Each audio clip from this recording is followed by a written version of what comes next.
Hello students. So today we shall study about the life cycle of Peziza. Peziza belongs to the class Ascomycetes. Class Ascomycetes. It is the second class of fungi. Subclass Euascomycetidae. Euascomycetidae. Then series. So this Ascomycetes has three series. So the Peziza belongs to the series Discomycetes. Discomycetes. Order Pezizales. Pezizales. Family Pezizaceae. Family Pezizaceae. Example is Peziza. So Peziza belongs to class Ascomycetes, subclass Euascomycetidae. There are three series under Ascomycetes. One is Discomycetes, Pyranomycetes and Plectomycetes. Pyranomycetes and Plectomycetes. It is based on the type of the fruiting body. As Peziza belongs to Discomycetes, the fruiting body is cup-shaped fruiting body. In Pyranomycetes, it is flask-shaped fruiting body. In Plectomycetes, it is round-shaped, closed ball-like fruiting body. So we shall forget about the Pyranomycetes and Plectomycetes. We will focus on the Discomycetes. So coming to its distribution or occurrence of Peziza, where it is C. So Peziza is commonly known as cup fungi. It is commonly called as cup fungi, and it is a saprophytic fungus, saprophyte, which grows on dead and decaying organic matter. It is a saprophytic fungus. It grows on the soil which is rich in humus, and it grows on manure piles.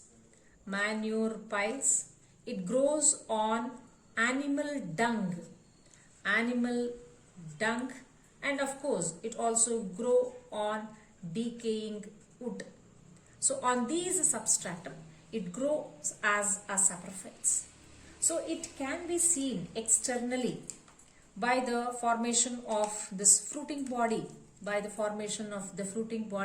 which is a cup-shaped structure.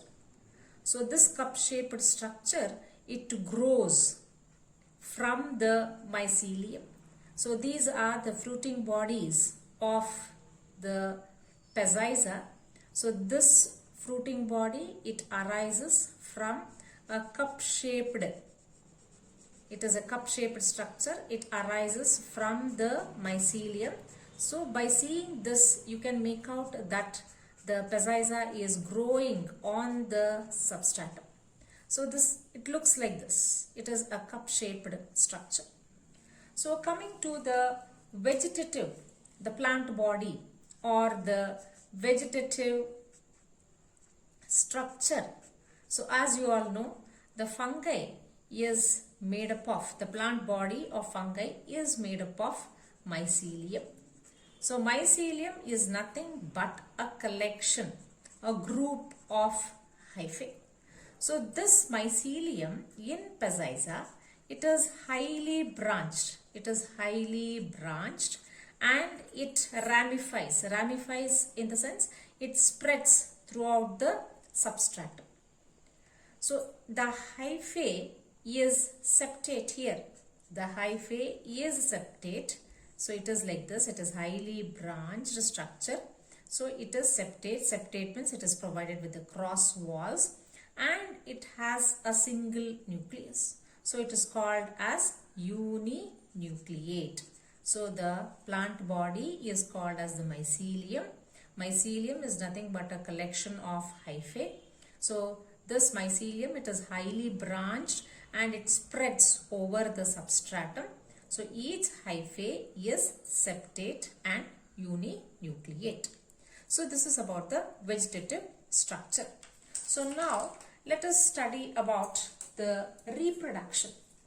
So coming to reproduction, it reproduces both by sexual as well as asexual method. So both asexual and sexual reproduction is seen in Peziza. So asexual reproduction takes place by conidia as well as chlamydospores.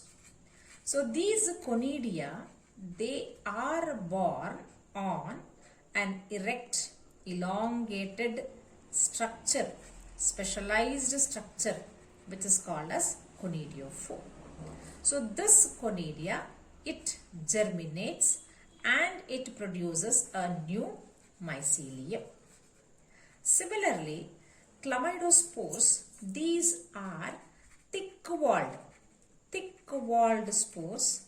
They are produced inside the mycelium, either singly or in chains inside the hyphae, and during favorable conditions it also germinates and it produces a new mycelium. So this is about the asexual reproduction. Asexual reproduction takes place by conidia as well as by chlamydospores. So these conidia and chlamydospores, on germination, they give rise to new mycelium. So next, coming to the sexual reproduction. So sexual reproduction is quite different in Peziza. So here the normal sexual reproduction is not there. The sex organs are not produced. Sexual reproduction takes place by somatogamy. Somatogamy means two different hyphae which are uninucleate, two different hyphae which belong to two different strain. One of them belong to plus strain and the other one belongs to the minus strain. They come in contact with one another. At the point of contact, the wall dissolves, and as a result, the two nuclei, they are brought into a single cell. So this cell is called as dikaryotic cell, and these two nuclei, they are called as dikaryon. So from this dikaryotic cell, so like this, a number of dikaryotic cells are produced, but they do not fuse with one another. They lie away from each other. So from these dikaryotic cells, a number of ascogenous hyphae develops. So these ascogenous hyphae, they are also binucleate structure. So these are elongated structures which are septate and binucleate, because they are binucleate because they arise from a binucleate cell. So now what happens, this is called as the ascogenous hyphae. The terminal cell of this ascogenous hyphae, it functions as ascus mother cell. So what happens is, this ascus mother cell, it bends and it forms a hook-like structure. This is called as crosier. This is the ascus mother cell. So this ascus mother cell, which consists of two different nuclei, it bends and it forms a crosier. This is called as crosier. So each nuclei, now it undergoes a mitotic division resulting in 4 nuclei. So now after the formation of this 4 nuclei, now the septa formation takes place like this. resulting in 3 cells. See like this. So 3 cells are formed.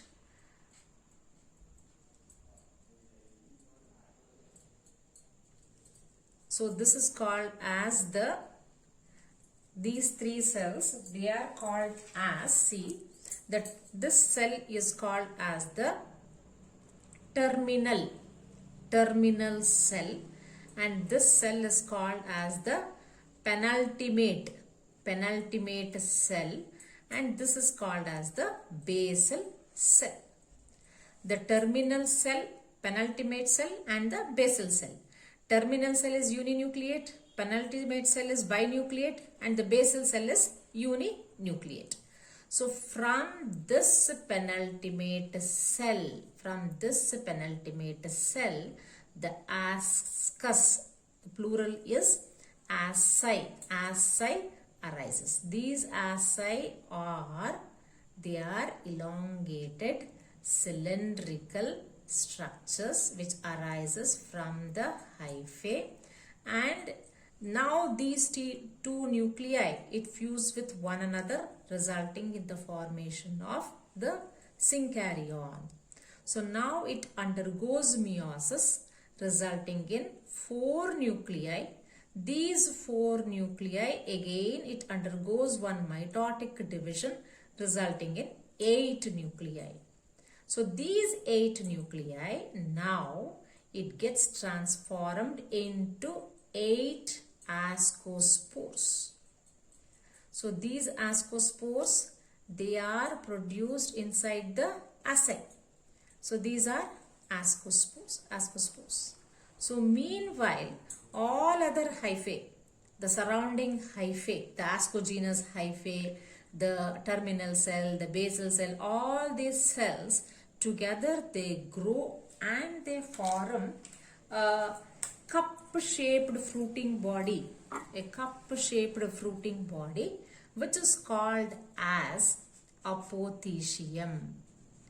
So all these cells, they intertwine together and they form a cup-shaped, or it is also called as a saucer-shaped fruiting body, which is called as apothecium.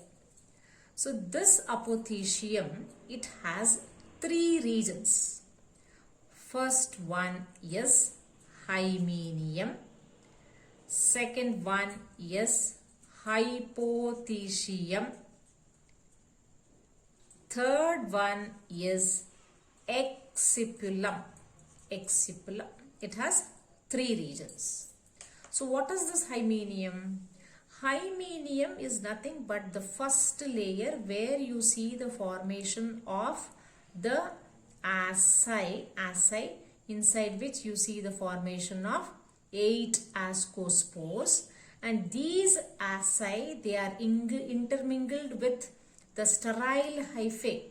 The sterile hyphae, slender sterile hyphae are present, and these are called as paraphysis.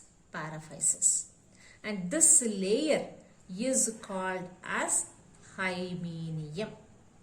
So next to the hymenium lies a number of hyphae.